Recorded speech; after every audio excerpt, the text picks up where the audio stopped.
Please welcome President Franklin Delano Roosevelt.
My friends, please be seated. It's grand being with you tonight. My favorite story from the war comes from the South Pacific. It seems there was this young Marine about to be sent home, and he was very despondent. He'd not yet shot a Jap soldier.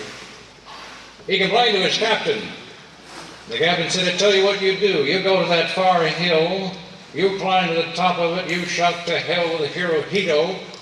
I guarantee a Jap soldier will pop up, you shoot." The young man disappeared. Sometime later he returns more despondent than ever. Captain said, "Didn't you do as I ordered?" "Yes, sir, I did. I went to the top of that hill. I shouted to hell with Hirohito, and a Jap soldier popped up and shouted to hell with Roosevelt, and I just couldn't shoot a fellow Republican."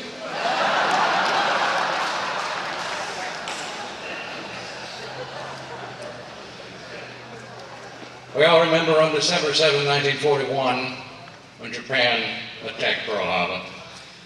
Within 3 days, we were at war with Germany, Italy, and Japan. December 9th, in a fireside chat, I told the nation, we are now in the midst of a war, not for conquest, not for vengeance, but for a world in which this nation and all this nation represents will be safe for our children. So we are going to win the war, and we are going to win the peace that follows. The year 1932 held many ifs, my friends. If we could keep a fleet in the Pacific and not be pushed out by the Japanese, if we could keep our supply lines open, if Russia could hold back the Nazis another year, if we could get our war production going 24 hours a day, if the Allies could hold on, we had a chance of defeating Hitler. In my State of the Union message, I said to the Congress, in this year, 1942, we will build 60,000 aircraft, 45,000 tanks, 6 million tons of merchant ships. And they said it could not be done. I said, let no man say it cannot be done, it must be done, and we've undertaken to do it. The aircraft are hand-built, they said. You can't build them on an assembly line. Henry Ford said, I can. And every 60 minutes, the B-25 leaves his Willow Run factory. And who flies them to the east and west coast? The women pilots. And they have a better safety record than the men, and Eleanor loves that.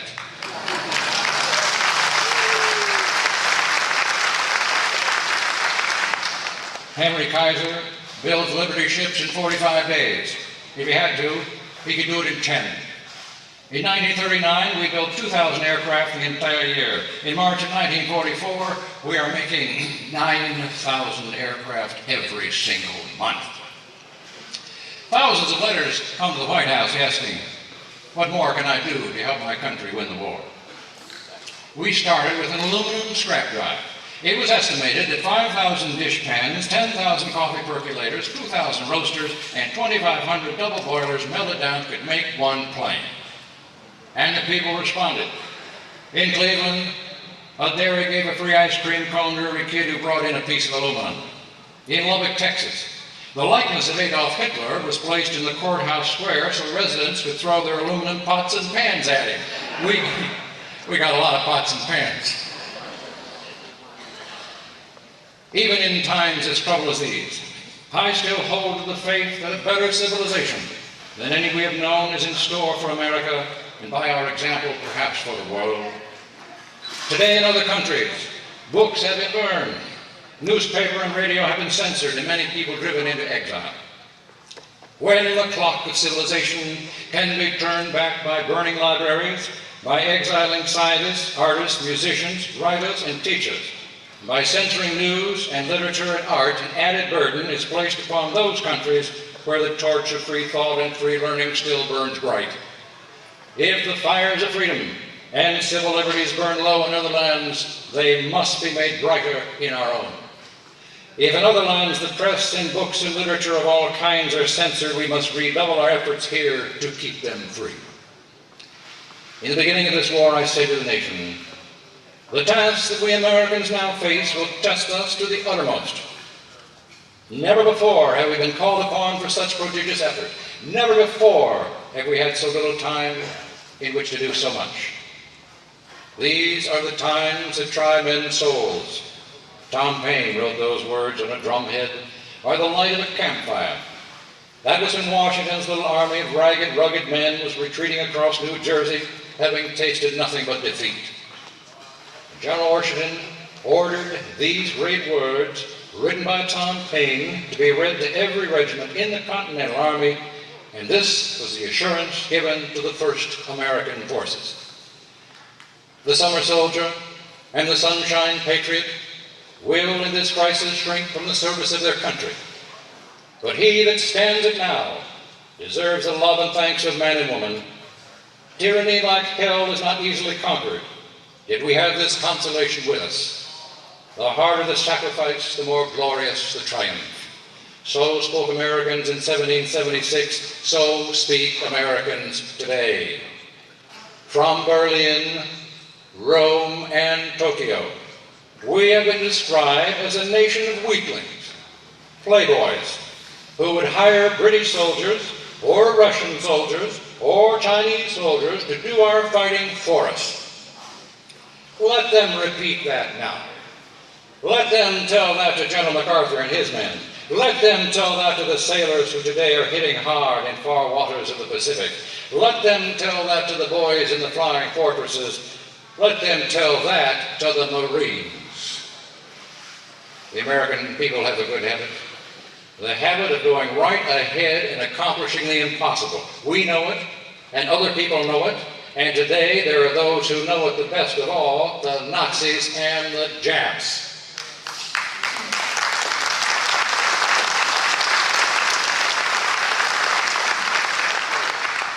June 6, 1944, D-Day. That evening on the radio, I addressed the nation.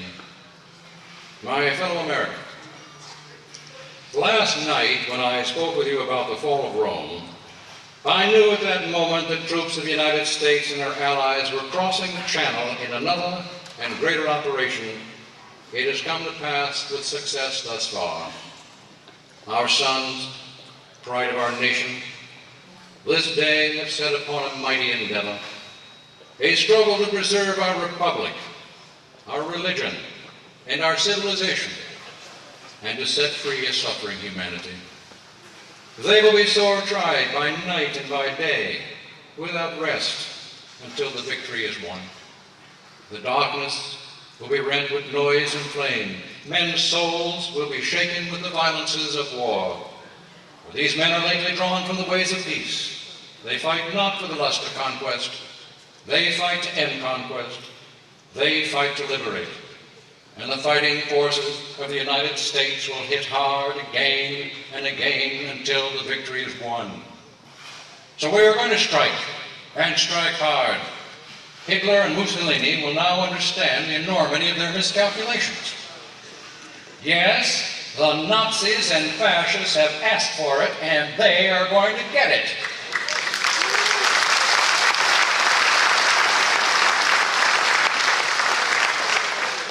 I understand that such words disturbed Adolf Hitler. He said about me, "The trouble with that man is he's not an experienced and trained military leader. When I fight against a professional soldier, I can guess his future plans. But now I'm opposed by a lunatic, an idiot, who knows nothing about traditional military tactics, so what can I do?" I say this to Hitler: you can just do nothing but wait for the end, and the end will be brought to you by the courageous armed forces of the United States of America.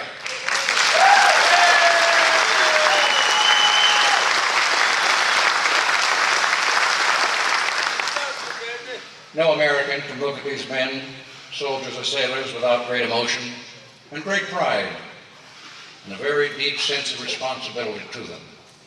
Ask them what they're fighting for, and every one of them will say, "I'm fighting for my country." Ask them what they really mean. One will say he's fighting for the right to say what he pleases and to read and listen to what he likes. Another will say he's fighting because he never wants to see the Nazi swastika flying over the First Baptist Church on Elm Street. Another soldier will say he's fighting for the right to work and earn 3 square meals a day for himself and his folks. But all the answers add up to the same thing: every American fights for freedom. The quality of our American fighting men is not a matter of training or equipment organization.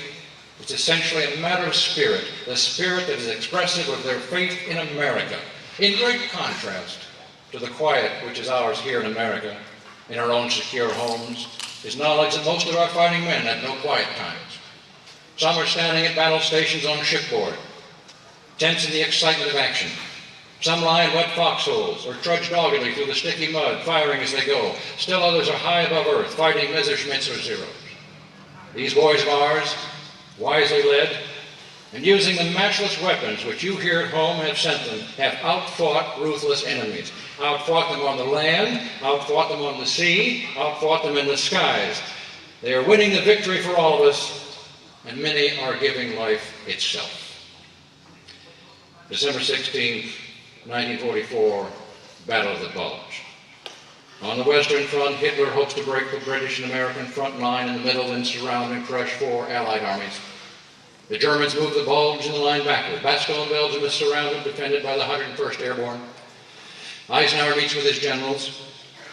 Eisenhower realizes the Allies could destroy German forces more easily when they're out in the open and on the offensive than if they're on the defensive. He tells his generals, "The present situation is to be regarded as one of opportunity for us and not of disaster. There will be only cheerful faces at this table." He asked General Patton how long before he can turn his 8th Army in southwest France north to counterattack. He says 48 hours. No general in the room believes him. But he had his staff formulate a plan and started the army moving even before Ike asked the question. "You know, you gave General Patton a newspaper headline, and he's good for another 50 miles of captured territory." In Bastogne, the 101st is holding on. The German commander sends a message for surrender. General Anton McAuliffe sent a reply to the German commander from the American commander: "Nuts." My friends, we do not retreat. And when the war is won, we must turn toward the future. And this is the America I see. I see an America whose rivers and valleys and lakes, hills and streams and plains, the mountains over our land, and nature's deep wealth under the earth are protected as the rightful heritage of all the people. I see in America great cultural and educational opportunity for all its people. I see an America where the workers are really free, where the dignity and security of the working man and woman are guaranteed by their own strength and fortified by the safeguards of law. An America where those who've reached the evening of life shall live out their years in peace and security, where pensions and insurance for the aged shall be given as a matter of right to those who through a long life of labor have served their families and their nation as well. And I see an America devoted to our freedom, unified by tolerance and by religious faith, a people consecrated to peace, a people confident in strength because their body and spirit are secure and unafraid. The only limit to our realization of tomorrow will be our doubts of today. Let us move forward with strong and active faith. Our future belongs to us Americans. We are free to live and love and laugh. We face the future with confidence and with courage. We are Americans. Thank you, my friend.